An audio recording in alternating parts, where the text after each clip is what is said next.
Live, WECT News begins now with breaking news. Oh my God!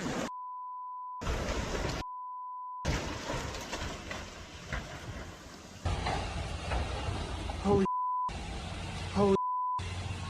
The terrifying moments when a building explodes, sending fiery debris bursting into the sky.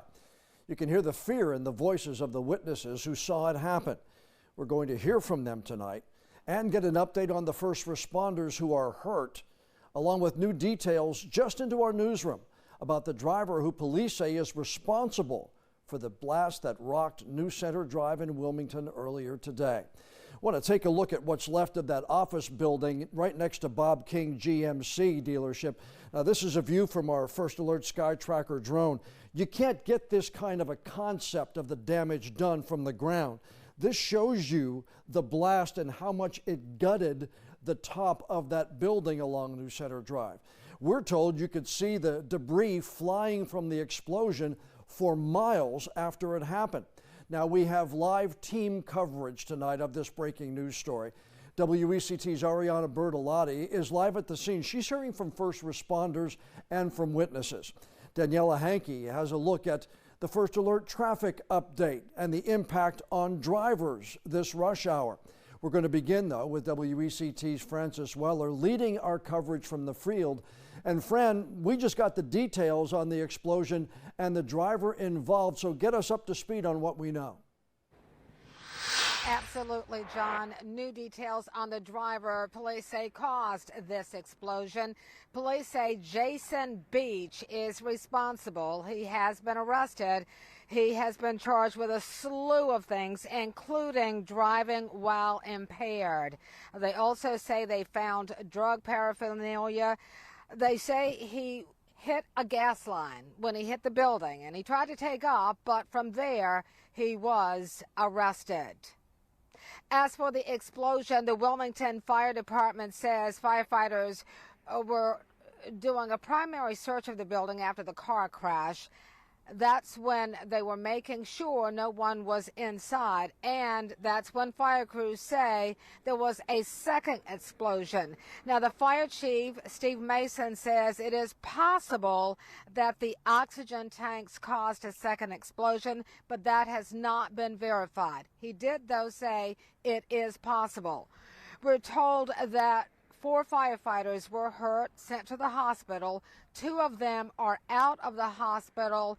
2 of them remain in there. 1 of them has severe burns to their hands and arms. Now, as you have seen, that explosion has destroyed the building that was set to open in just a few weeks. Eastern Carolina Veterinary Medical Center was to open in September. But as you can see, the building behind me, a total loss now.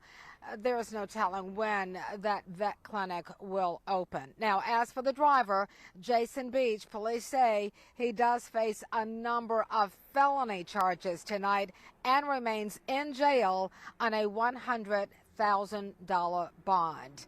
We, of course, have been on the scene since this explosion happened around 11:30. WECT's Ariana Bertolotti also here tonight on the scene. Ariana talked to witnesses today about what they felt, what they saw when the explosion happened. Let's turn our team coverage over now to her. I did, Fran. I spoke to nearby workers, people shopping nearby, even people just driving by the scene. All of them sharing in shock of what unfolded before them. Now let's take a look at the video from earlier today, where crews were working to knock down the flames here along New Center Drive. When the crash initially happened, we're told construction workers inside the veterinary building smelled gas and got out. The building was in the final stages of construction and was set to open in a few weeks. We're also told Bob King GMC evacuated as a precaution, and it's a move that likely saved many lives. Also considering the veterinary employees were supposed to be in that building just hours later. A reaction from people who felt the initial explosion ranged from not thinking twice to fear. But one thing in common, nobody expected this.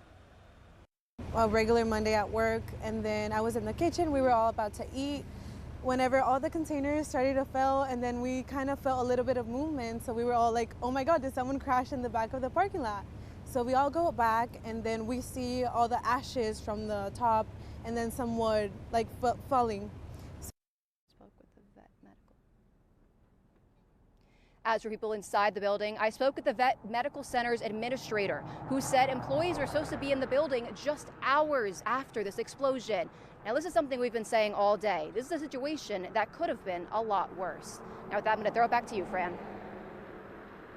All right, Ariana, and we cannot say that enough. Had people been inside that building, had this happened just a few weeks later, it could have been much, much worse. Now, we'll keep on the scene and stay here and keep you up to date on any new developments. We have been told that the gas has been sealed and that it is much safer now than it was. They're opening up now, just now, as I'm seeing traffic pass by me. They've just opened up New Center Drive. It has been closed off since the explosion. Now, be sure to download the WECT News app and turn on breaking news. That way, when anything happens, like the breaking news we had earlier today, you can get that information as soon as possible. As soon as it comes into our newsroom, we'll pass it along to you. Just use your phone's camera to scan the QR code on your screen. The app is a free download on all of your smart devices. Now, as I mentioned earlier,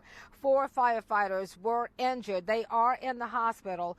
We're going to ask Chief Steve Mason with the Wilmington Fire Department to step in now and give us an update on those firefighters. Now, what we have been saying all along, Chief Mason, is that this could have been so much worse.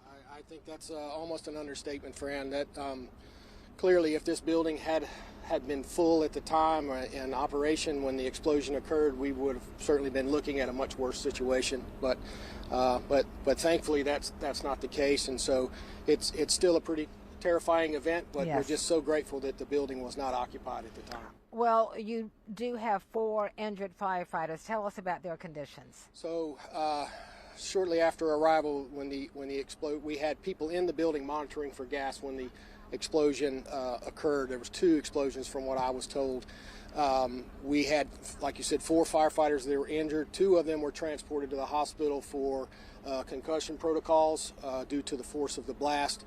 And another firefighter was escaping after the explosion and fell from a ladder, broke his ankle. And then, unfortunately, one of our firefighters has received significant third-degree burns to both of his hands. Wow. He's being taken great care of at New Hanover, and as we speak, he's probably on the way to Chapel Hill Burn Center right now. Well, we wish him the best. We really do. But as we said, this could have been so much worse. Had people been in that building, that new vet clinic is going to open a month from now, or was scheduled to anyway. Yeah. This could have been much, much worse. Yeah, it could have been an absolutely extremely tragic situation. All right, Chief Mason, thank you so much. Yes,